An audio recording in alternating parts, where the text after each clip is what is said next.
Hər tərəf qardır. Gecə vaxtı çəkirəm.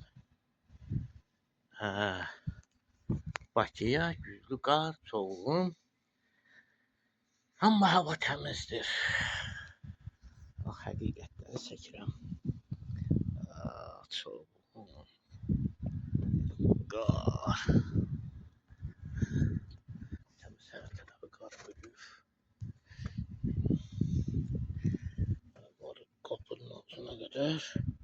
Səhər gərək bunları təmizləyəm, əziz izləyicilər. Bəli, Bakıya güclü qar yağır.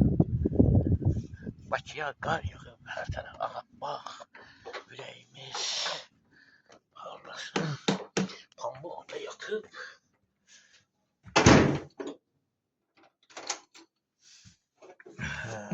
Pambıq.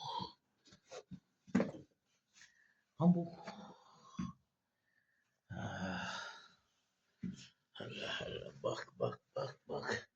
Sən pambuğa bax, o batareyanın dibindəcə yatır.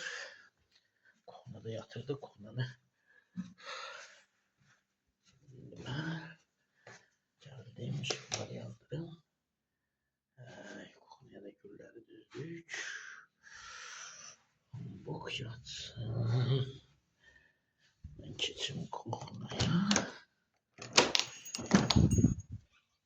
Başlayayım. Kona da isti. Şükürler olsun.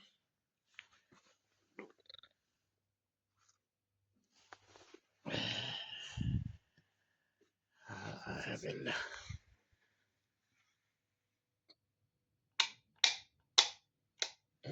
Pambuk. Gel Pambuk, gel. Gel git sen. Divanda yatma. Batarya orada küçülüyor. Pambuk'un yeri. Ben Pambuk'la biraz oynayayım. Pambuk yemek istiyor. Yemek istiyor. Bir dakika Pambuk, bir dakika Pambuk. Ben Pambuk'a et vereyim.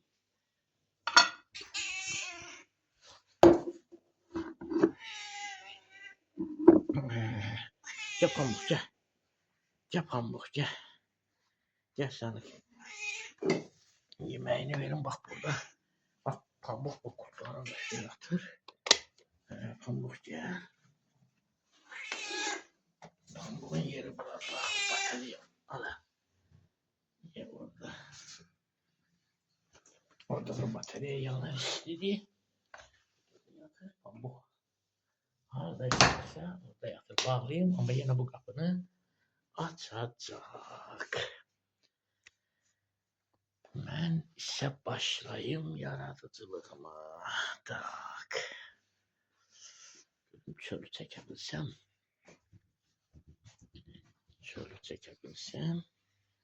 Bunu açım.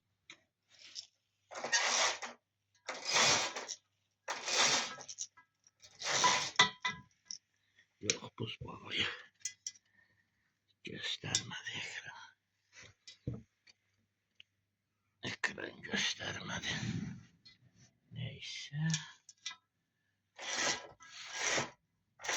Elime dondu çölden gelende. Batarya da istedi. Bataryalar var. Bataryalar da istedi. Pambuk. Herkese